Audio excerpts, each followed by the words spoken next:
तो आज के इस वीडियो में मैं आपसे इस वक्त के सबसे बर्निंग टॉपिक के ऊपर बात करने वाला हूँ एंड वो है E20 फ्यूल।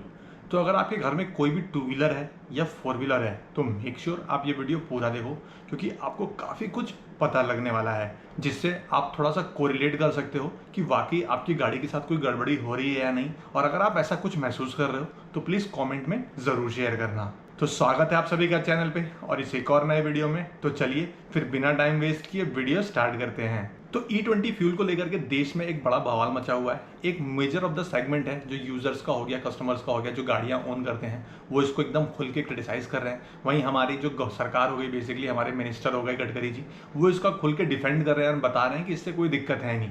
तो इसी को हम आज पूरा अच्छे से देखने वाले हैं। तो सबसे पहले जानते हैं कि E20 फ्यूल है क्या। तो खैर, आप अपनी गाड़ी में जैसे पेट्रोल डलवाते हो तो आपने अगर 1 लीटर पेट्रोल डलवाया है और अगर वो E20 फ्यूल है तो उसमें आप समझ लो 20% इथेनॉल मिक्स है, बाकी 80% आपका पेट्रोल है। तो जो E20 है ये एक बायोफ्यूल है जो कि शुगर केन हो गया यानी कि गन्ना हो गया या कॉर्न यानी मक्का हो गया, इनसे बनता है। तो इंडिया में काफी टाइम से ये इथेनॉल ब्लेंडेड पेट्रोल चल रहा है जिसमें इस इथेनॉल को पेट्रोल के साथ मिक्स करके बेचा जाता था। और आप गाड़ियों पे आपने देखा होगा E5 E10 ऐसे करके स्टिकर्स आते थे। तो बेसिकली ये बताते थे कि ये जो गाड़ियां हैं ये E5 बेसिकली इथेनॉल ब्लेंडेड या फिर E10 इतना ब्लेंडेड पेट्रोल के साथ इजिली चल सकती हैं। बट अभी क्या किया है, गवर्नमेंट ने E20 को रोल आउट कर दिया है। पहले शायद गवर्नमेंट का प्लान था कि इसको हम बाई 2030 तक इसको रोल आउट करेंगे, बट इसको प्रीपोन करके उन्होंने 25-26 में ही E20 फ्यूल लॉन्च कर दिया है। तो अगर आप कभी पेट्रोल पंप पे जाओगे ना तो आप ध्यान देखना कि वहां पे जो उनकी मशीन है या फिर जो पेट्रोल पंप में जो होर्डिंग्स वगैरह लगी होंगी तो वहां पे आपको दिखाई देगा कि जिस मशीन वगैरह से आप डलवा रहे हो, जो फ्यूल डलवा रहे हो ना, वो E20 है, यानी कि उसमें 20% इथेनॉल है और 80% पेट्रोल है। बट जैसे कि गवर्नमेंट ने इसको रोल आउट किया एंड अब गाड़ियों में सिर्फ यही ऑप्शन हमारे को मिल रहा है E20 वाला ही फ्यूल डालने को, तो फिर कुछ लोगों ने इसको लेकर के बवाल मचाया, कहा कि भाई इससे हमारी गाड़ी का माइलेज में दिक्कत आ रही है, इससे हमारी गाड़ी के पार्ट्स खराब हो जाएंगे। तो इस तरह की चीजें हुई। तो इसको लेकर के जो हमारे मिनिस्टर गडकरी जी हैं उन्होंने कहा कि ऐसा कुछ भी नहीं है भाई, ये एकदम सही चीज है, इसको लेकर के आपको कोई बवाल करने की जरूरत नहीं है। एंड इतना ही नहीं, उन्होंने ओपन चैलेंज किया कि आप मुझे एक गाड़ी दिखाओ जो कि E20 फ्यूल की वजह से खराब हो रही है।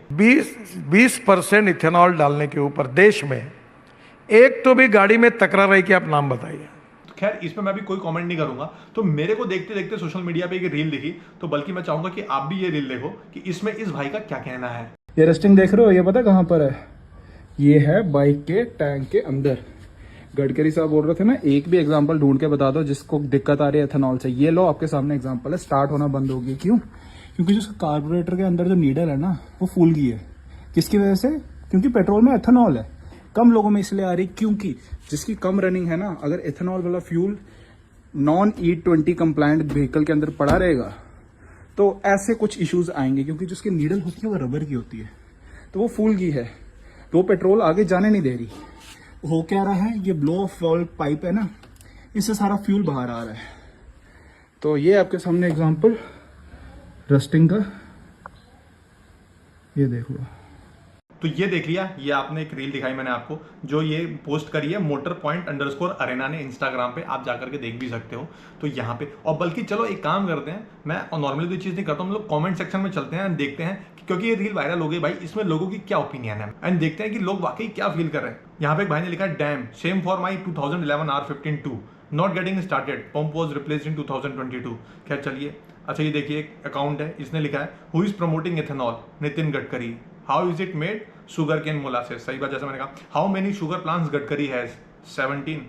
मतलब ये भाई क्लेम कर रहा है, मैंने अभी चेक नहीं किया है। Who gives ethanol to government for blending in petrol.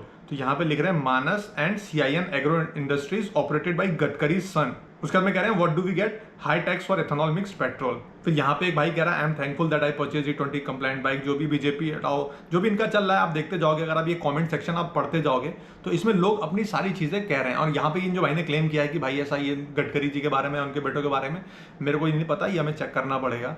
But point मेरा ये है कि गडकरी जी, यहाँ पे लोग वाकई इससे दिक्कत महसूस कर रहे हैं। आखिर में को ये चीज कहना है कि जो कंपनियां हैं वो भाई बड़े बड़े इंजीनियर्स हायर करती हैं एक गाड़ी को बनाने में। खैर मैं एक ग्रेजुएट हूँ, एक कॉमर्स ग्रेजुएट हूँ, फिर मैंने MBA किया, मेरे को साइंस की बहुत ज़्यादा नॉलेज नहीं है, बट मुझे इतना पता है, बेसिक नॉलेज है कि कंपनियों ने बहुत बड़े बड़े साइंटिस्ट या फिर रिसर्चर्स को हायर करके एक गाड़ी बनाती है। और वो अगर गाड़ी के स्टिकर पे लिख करके दे देते हैं कि E5 कंप्लायंट, E10 या फिर E20, तो फिर इसका मतलब कुछ तो लॉजिक होगा ना। अगर E10 है, अगर हम उसमें E20 डालेंगे तो डेफिनेटली उसमें कोई दिक्कत आएगी। तो खैर सरकार ने इस चीज़ को माना कि हाँ दिक्कत आएगी, बट गवर्नमेंट का ये कहना है कि जो माइलेज है उसमें बस 1 से 2% की कमी होगी, उससे ज़्यादा नहीं। बट लोगों का कहना है कि माइलेज में रियली ज़्यादा ड्रॉप आ रहा है। उसके अलावा गडकरी जी ने कहा कि इस E20 फ्यूल से हमारे को और भी फायदे होने वाले हैं। जैसे सबसे पहले तो पॉल्यूशन कम होगा, मैं कंप्लीटली एग्री करता हूँ भाई, बिल्कुल सही बात, पॉल्यूशन इससे कम होगा। उसके अलावा उन्होंने कहा कि हमारा इंपोर्ट बिल भी कम हो जाएगा। देश का हमारा जो पैसा बाहर जाता है, जो हम फॉरेन कंट्रीज से ऑयल खरीदते हैं भाई, उसमें हम कितना पैसा देश का बाहर भेजते हैं, तो हमारा इंपोर्ट बिल कम हो जाएगा। तो जो हमारा ट्रेड डेफिसिट चलता है वो भी कम हो जाएगा। मैं इसमें भी आपसे एग्री करता हूँ भाई, ये भी बिल्कुल सही बात है कि हमारा वो भी कम हो जाएगा। बट एक चीज़ और है कि यहाँ पे जो हमारा इथेनॉल है भाई, वो तो पेट्रोल से कम है, आप मानते हो इस चीज़ को। अभी हम रशिया से सस्ता तेल भी खरीदने लगे हैं, ये भी आप मानते हो इस चीज़ को। इसी को लेकर के यूएस ने इतने सारे हमारे ऊपर की जो टैरिफ वाली चीज़ें कर रखी हैं, जो टैरिफ वॉर छिड़ा हुआ है, वो सिर्फ इसीलिए छिड़ा हुआ है क्योंकि हम रशिया से तेल खरीद रहे हैं और सस्ते में खरीद रहे हैं, ये भी आप मान रहे होगे। तो बट उसका जो इम्पैक्ट है, उसका जो असर है एज अ कंज्यूमर हम लोगों को नहीं मिल रहा। तो जो फ्यूल प्राइसेस थोड़ी और कम होनी चाहिए थी वो नहीं हो रही हैं। सरकार कहती है कि इसकी वजह से जो रस्टिंग होंगी, जो पार्ट खराब होंगे, तो आप हर 20-30 हज़ार किलोमीटर पे अपने पार्ट्स को चेंज करवा लो, चलो हम करवा लेंगे। बट आप फ्यूल के प्राइसेस तो थोड़े कम करते ना, जिससे हमारी थोड़ी सेविंग होती, उसी सेविंग को हम दोबारा उन फ्यूल पार्ट्स में लगा लेते। बट वो भी नहीं हो रहा है। तो अल्टीमेटली कंपनीज क्या कर रही हैं भाई, सस्ता तेल खरीद रही हैं, उसमें 20% इथेनॉल मिला रही हैं, तो वो तेल और भी सस्ता हो रहा है। और ये सारा पैसा जा कहाँ रहा है? ये सारा पैसा सरकार के पास रह जा रहा है या ऑयल कंपनीज के पास रह जा रहा है। एज अ कंज्यूमर हमारे पास नेट हमको कुछ नहीं मिल रहा, बल्कि हमारा और पैसा अब लगने वाला है। क्यों? क्योंकि हमारा माइलेज कम होने वाला है, तो हमारा और ज़्यादा फ्यूल जलेगा बेसिकली। हमारे पार्ट्स भी थोड़े रस्टिंग से खराब होंगे, तो जो हमको कुछ टाइम बाद चेंज करवाने पड़ेंगे, उसमें हमारा पैसा एक्स्ट्रा लगने वाला है। तो एज ऑफ नाउ जो यूजर्स हैं उनका सबसे बड़ा कंप्लेन यही है कि भाई माइलेज में अच्छा खासा ड्रॉप हो रहा है। बट गवर्नमेंट वही कह रही है कि जो न्यू व्हीकल्स हैं उसमें आपको 1 से 2% देखने को मिलेगा, एंड जो ओल्डर व्हीकल्स हैं उसमें 3 से 6% का ही माइलेज ड्रॉप देखने को मिलेगा। बट ऐसा नहीं है। काफ़ी लोगों ने सोशल मीडिया पर क्लेम किया है कि उनकी गाड़ी का जो माइलेज है वो ड्रास्टिकली क्लेम हुआ है। जस्ट फॉर द रेफरेंस आप ये वीडियो देख सकते हो। So guys, this is Volkswagen. मैं इसको वॉक्सवैगन वेंटो 2018 की है। मैं इसको पिछले 4-5 महीने से चला रहा हूँ पुणे में, और वाघोली विमान नगर का मेरा ज़्यादा कम्यूट रहता है। तो पिछले 6 महीने में इसने एक बार भी 8 के नीचे माइलेज नहीं दिया। अब एक बार इधर करिए, जो माइलेज देखिए 6.3। The reason is E20 petrol. 4 दिन पहले E20 का अंदर पेट्रोल लगवाया था खाली टैंक में। माइलेज ड्रॉप देखो 6.3। मैं आपको पुराने मेरे जो आए ना माइलेजेस उसका भी स्क्रीनशॉट अटैच करता हूँ, एक बार देखिए। नितिन गडकरी को सब लोग टैग करो, और सबको पता होना चाहिए कि E20 की वजह से गाड़ियों को कितना नुकसान हो रहा है। तो आप देख सकते हो कैसे भाई ने बताया कि इसका माइलेज भाई एकदम 6.5 तक पहुंच गया है just because of E20 fuel. तो ऐसा इस भाई का कहना है। एंड इस बंदे ने ये वीडियो एक्स पे यानी कि ट्विटर पे ट्वीट किया, एंड उसके बाद में PMO हो गए एंड इवन गडकरी जी हो गए, उनको टैग भी किया। तो जो इथेनॉल की कैलोरीफिक वैल्यू है ना 29.7 वर्सेस पेट्रोल जो कि 46.4 है, वो कम है। एंड यहाँ पे जो एनर्जी जनरेट होती है ना वो रिलेटिवली 7% कम होती है। तो फिर भाई सीधी सी बात है, कम एनर्जी मतलब कम माइलेज। तो माइलेज में तो डिप आपको देखने को मिलने ही वाला है, और मुझे लगता है कि कम से कम मिनिमम आपको 7 to 8% का माइलेज का डिप किसी की गाड़ी में जो सबसे कम होगा ना वो इतना होगा। बट ऐसा नहीं है कि E20 के सिर्फ नुकसान ही नुकसान है, इसके फायदे हैं ही। जैसे मैंने स्टार्टिंग में बताया कि भाई सबसे पहले तो इससे पॉल्यूशन कम होगा। तो अगर शुगर केन बेस्ड एथेनॉल है तो ये लगभग 65% कम एमिशन करेगा। वहीं अगर ये कॉर्न बेस्ड यानी मक्का बेस्ड एथेनॉल है तो लगभग 50% कम एमिशन करेगा। तो भाई एनवायरमेंट फ्रेंडली है ये पेट्रोल, इसमें कोई दो राय नहीं है। एंड इसके अलावा सरकार ने almost 1.4 to 1.5 lakh crore rupees तक भी सेव कर लिए हैं 2014 से लेकर अब तक अपने फ्यूल के बिल में। उसके अलावा किसानों को भी लगभग 1.2 लाख करोड़ रुपीस तक मिल गए हैं। कि भाई इतना तो फायदा यहाँ पे इकोनॉमी में हुआ है, तो ये अच्छी बात है। बट एज ए कंज्यूमर हमको नहीं हो रहा है, तो यहाँ पे सरकार को थोड़ा सा तो सोचना चाहिए। तो यहाँ पे मेरे को लगता है कि सरकार को एक चीज़ जो करनी चाहिए वो ये कि भाई आप कुछ मत करो, कम एटलीस्ट थोड़े से फ्यूल के प्राइसेस को आप कम करो, ताकि कस्टमर की पॉकेट में थोड़ा सा पैसा आए, जिसकी वजह से वो जो उसका माइलेज ड्रॉप हो रहा है वो उसको बियर कर सके। उसके अलावा जो पार्ट्स अगर फ्यूचर में उसको हर 25,000-30,000 किलोमीटर पर रिप्लेस करने पड़ेंगे वो उसको बियर कर सके उस सेविंग से, तो सो दैट यहाँ पे किसी को भी उतना ज़्यादा नुकसान ना हो। चलो ये सारी चीज़ें तो छोटी मोटी हम इनको मान भी लेते हैं, बट यहाँ पे 2 मेजर अपडेट और हुए। वो क्या भाई, इंश्योरेंस कंपनी ने कहा वो क्लेम नहीं देंगे, वहीं एक कार कंपनी ने कहा कि भाई वारंटी वॉइड हो जाएगी। जी हाँ, तो यहाँ पे टोयोटा की तरफ से एक मेल आया, एक बंदे ने टोयोटा को मेल करके पूछा कि भाई मेरी गाड़ी के पेट्रोल मैनुअल में जो भी लिखा है कि आप E10 ऐसा करके फ्यूल लेने हो, बट अगर मैं E10 के अलावा कोई दूसरा फ्यूल डलवाता हूँ तो क्या इससे मेरी वारंटी वाइड हो जाएगी? तो यहाँ पे टोयोटा की तरफ से साफ साफ मेल में रिप्लाई आया कि हाँ, कि भाई जो पेट्रोल बेसिकली जहाँ तक की ब्लेंडिंग उन्होंने अपने मैनुअल में लिखा है आपको उसी तक चलना है, बट अगर आप उससे ज़्यादा या फिर उससे वेरिएंट अलग जा करके कुछ करते हो तो आपकी वारंटी वाइड चली जाएगी। सेम इसी तरह से यहाँ पे एको ने एक ट्वीट का रिप्लाई करते हुए कहा कि आपका अगर गाड़ी का जो प्रोटेक्शन है, ठीक है, इंश्योरेंस हमने किया हुआ है, बट अगर आप कंपनी नॉर्म्स के अलावा जाकर के कोई और फ्यूल उसमें डलवा लेते हो, उसकी वजह से अगर आपके इंजन में कोई दिक्कत आती है तो भाई हम उसको कवर नहीं करेंगे। बाद में जब इसको लेकर के बवाल हुआ तो एको ने ये ट्वीट भी डिलीट कर दिया, क्योंकि जैसा कि बहुत ज्यादा बवाल हो गया था तो हो सकता है गवर्नमेंट की तरफ से ऐसी कुछ चीजें आई तो उनको ये हटाना पड़ गया हो, चलो ठीक है अभी वो आ गया। बट होता क्या कि हम एज अ कंज्यूमर, हमारे अंदर तो भाई एक डर पैदा हो गया ना,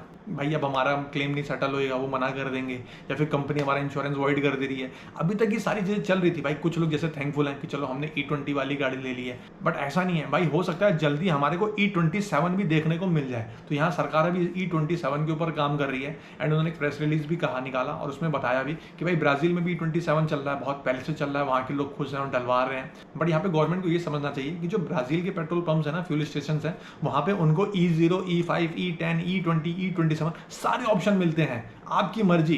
तो मुझे लगता है कि यहाँ पे हमको भी गवर्नमेंट को, जो हम फ्यूल स्टेशन पे जाए ना, पेट्रोल पंप पे जाए, हर तरह का ऑप्शन होना चाहिए कि भाई हम कौन सा वाला फ्यूल डलवाना चाहते हैं। और आप सबके लिए अलग अलग प्राइसेस चार्ज करो, आप E27 सस्ता कर दो, E20 उससे थोड़ा सा महंगा रखो, E10 उससे थोड़ा और महंगा रखो, E5 थोड़ा और महंगा रखो, E0 और महंगा रखो। भाई जिसको E0 डलवाना है वो E0 डलवाए, जिसका नहीं है बजट वो E27 डलवाए, जिसकी गाड़ी के साथ E27 कंप्लायंट है वो डलवाए। अब अगर किसी ने 2023 अप्रैल से पहले अगर कोई गाड़ी ली होगी ना, तो भाई बहुत ज़्यादा टाइम तो हुआ नहीं, बट वो E10 वाली ही होगी। सोचो 2 साल के अंदर आपकी गाड़ी बेकार हो गई। और अगर किसी ने आज ली होगी, वो उसने E20 ले ली होगी, आज आप गाड़ी लेकर के आते हो, आप E20 कंप्लायंट वाली, चलो आपको गाड़ी मिल गई, पता चला 2 साल के अंदर, यहाँ 3 साल के अंदर E27 आ गया, फिर आप क्या करोगे? आप भी गए। तो यहाँ पे गवर्नमेंट को इस चीज़ को ध्यान में रखना चाहिए कि भाई हम लोग के पास इतना एज ए मिडिल क्लास इतने पैसे नहीं होते कि हम टाइम टू टाइम गाड़ी अपनी बदलते रहें। भाई हम लोग एक गाड़ी लेते हैं एज ए मिडिल क्लास और उसको लगभग 10 साल 12 साल 15 साल तक चलाते हैं। भाई इवन कुछ लोग तो 15 साल छोड़ो 20-20 साल तक चलाते हैं, उसको 5 साल पर एक्सटेंशन ले लेते हैं। तो हमारे लिए भाई गाड़ी बदलना इतना आसान नहीं होता। तो भाई अभी इतना सब चल ही रहा था कि तो मारुति ने क्या किया भाई, यहाँ पे रेट्रोफिट इस तरह की एक E20 कंप्लायंट किट ऑफर कर दी है, यानी कि स्टार्ट कर दी है इसी अगस्त 2025 से। एंड इसके लिए वो 4 से 6 हज़ार रुपये चार्ज करेगी, डिपेंड करेगा व्हीकल टू व्हीकल। एंड इसमें वो कुछ आपको ऐसे पार्ट्स देगी जिससे यहाँ में E20 की वजह से जो अभी आपकी एग्जिस्टिंग गाड़ी है उसके कुछ जो पार्ट्स हैं, कंपोनेंट्स हैं, वो खराब हो सकते हैं, जैसे गास्केट हो गया, रबर, सील, फ्यूल लाइन, यानी कि जो भी, क्योंकि यहाँ पे जो इथेनॉल होता है ना उसमें थोड़ा सा पानी ज्यादा ऑब्जॉर्व करता है, तो उसकी वजह से चीजें दिक्कत हो सकती हैं। तो अब इस तरह के कंपनियां मान रही हैं कि इससे खराब होगा, इसीलिए वहाँ पे आपको एक सप्लीमेंट्री कुछ इस तरह की चीज़ें लेकर के आई हैं। बट अगर ये E20 फ्यूल वाली ज़बरदस्ती नहीं होती फॉर एग्जांपल, तो हमारे को इसका ज़रूरत भी नहीं पड़ता। चलो ठीक है, 4-6 हज़ार रुपये ज़्यादा नहीं है तो हम दे रहे हैं अगेन। तो आप E20 फ्यूल सस्ता तो करो ताकि हमारे वो 4-6 हज़ार रुपये निकल जाए वहाँ से, हमको भी ऐसा लगे कि भाई चलो जेब से हमारे कुछ नहीं गया। तो आप खुद सोचो, इमेजिन सबसे ज़्यादा ऑलमोस्ट मुझे लगता है कि 45 to 50% गाड़ियाँ सड़क में मारुति की हैं, तो मारुति को कितना प्रॉफिट होने वाला है इससे।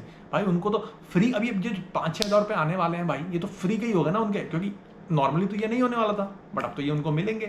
इवन जो आज जो गाड़ियां हैं, जब E27 आ जाएगा, जिन्होंने आज गाड़ियां ली हैं जो कि E20 को एकदम कंप्लाई कर रही हैं, तो जब E27 फ्यूल आ गया भाई उनको भी लगवानी पड़ेंगी। तो यानी, और जब E27 के बाद हो सकता है कल को फिर कुछ और आएगा।